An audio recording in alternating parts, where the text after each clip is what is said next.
বাংলাদেশের সবচেয়ে বড় শাপলা বিল উজিরপুরে। এখন বাজে ভোর 4টা। সবাই ঘুমে আছে, কিন্তু আমরা উঠে পড়েছি রেডি হওয়ার জন্য, শাড়ি পরার জন্য। আই থিঙ্ক তোমরা গেস করতে পারছো যে আমি কোথায় যাচ্ছি। আমার লাইফে ফার্স্ট টাইম কোথাও যাওয়ার জন্য আমি এত সকালে ঘুম থেকে উঠেছি। So let's go. নিজেরা চোর মনে হইতাছে ভাই, এত সকালে গেটের তালা খুলতেছি, তাও আবার হচ্ছে শাপলা বিল যাওয়ার জন্য। আসলে ঢাকা থেকে বরিশাল আসার কারণই হচ্ছে মূলত শাপলা বিল ভ্রমণ করা, কারণ এটা হচ্ছে বাংলাদেশের মধ্যে সবচেয়ে বড় শাপলা বিল। চারদিকে মাত্র ভোরের আলো ফুটতেছে, আর ওইদিকে আমি শাড়ি পরে সেজে গুজে বের হয়ে গেছি শাপলা দেখার জন্য। মহেন্দ্র গাড়িতে করে আমরা বেরিয়ে পড়ছি শাতলার উদ্দেশ্যে। বরিশাল সদর থেকে শাতলা গ্রামের দূরত্ব প্রায় 60 কিলোমিটার। 2 থেকে 2.5 ঘন্টা লাগতে পারে আমাদের যেতে। অবশেষে 2 ঘন্টা 30 মিনিট পর আমরা এসে পৌঁছালাম উজিরপুরের শাতলা গ্রামে, আর এটাই হচ্ছে এখানকার ঘাট। তো আমরা একটা নৌকা নিয়ে নিলাম, আর নৌকা ভাড়া 2 ঘন্টার জন্য হচ্ছে তাদেরকে 1000 টাকা দিতে হবে। অন্যদিন মেবি আরও বেশি নেয়, যখন মানুষের সংখ্যা বেশি থাকে এখানে, তখন নৌকা ভাড়া আরও তারা বেশি চায়। তবে আপনি এখানে যত খুশি তত ফুল তুলতে পারবেন এবং সেগুলো সাথে করে নিয়েও যেতে পারবেন। নৌকাতে উঠেই আমি শাপলা ফুল খুঁজতেছিলাম। প্রথম দিকে এখানে ফুল চোখে না পড়লেও বিলের যত ভেতরে যাওয়া যায় ততই দেখা যায় লাল শাপলা।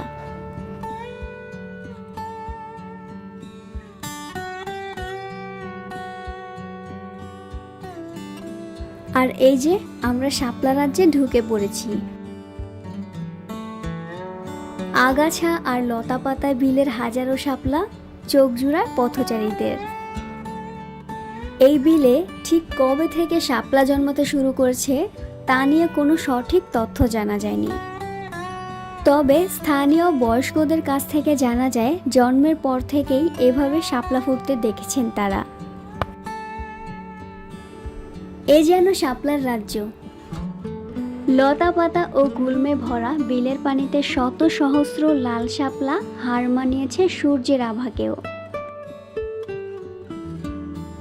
এই বিলে 3 রকমের ফুল দেখা যায়, সাদা, লাল এবং বেগুনি, তবে লাল শাপলাই এখানে বেশি। গোটা একটা গ্রাম জুড়ে শাপলার চাষ হয় এবং এখান থেকেই মূলত সব জায়গায় শাপলা সরবরাহ করা হয়।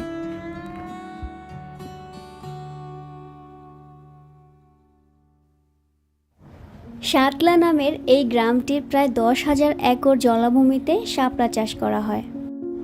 শাপলার সৌন্দর্য দেখার জন্য আপনাকে অবশ্যই খুব ভোরে সেখানে যেতে হবে, কারণ 8টার পরে ফুল বুঝে ছোট হয়ে যায়, অথবা শাপলা শিকারীরা ফুলগুলো তুলে বাজারে বিক্রি করে দেয়।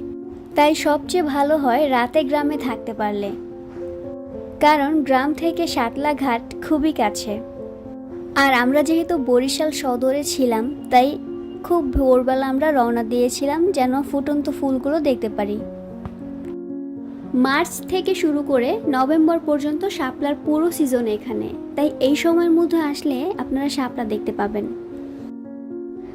এই গ্রামের অধিবাসীদের প্রায় 70%ই শাপলা চাষ এবং বিপণনের সাথে জড়িত।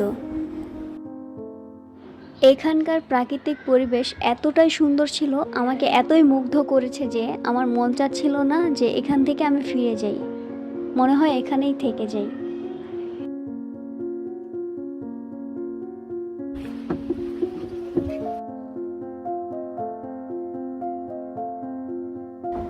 দেখতেই পাচ্ছেন অলরেডি রোদ উঠতে শুরু করেছে, একটু পরেই ফুলগুলো বুঝতে শুরু করবে। আর শাপলার সৌন্দর্য থাকে সূর্য ওঠার আগে পর্যন্তই, তাই আপনাকে এই সৌন্দর্য দেখতে হলে অবশ্যই সূর্য ওঠার আগে আসতে হবে।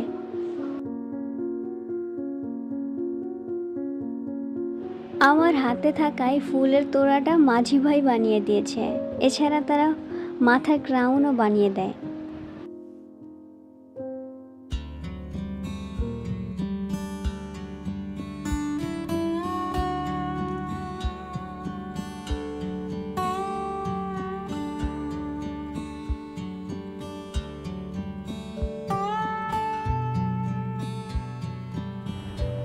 2 ঘন্টার আগেই আমরা নৌকা থেকে নেমে গিয়েছিলাম।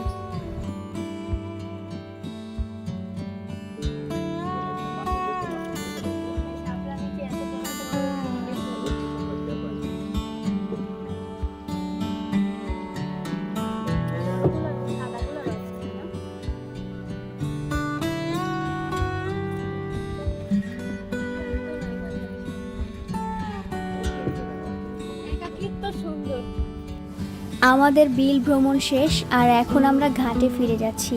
ক্ষুধাও লাগছে অনেক, সেই সকালে বের হইছি।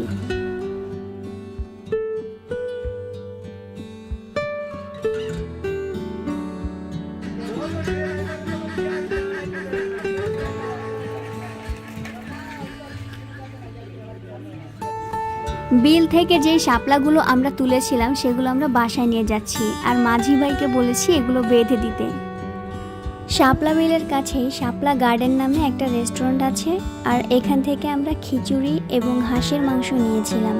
খাবারের টেস্টটা মোটামুটি ভালো ছিল। তো এখন আমরা বাসায় ফিরে যাচ্ছি। Thanks for watching, that's for today.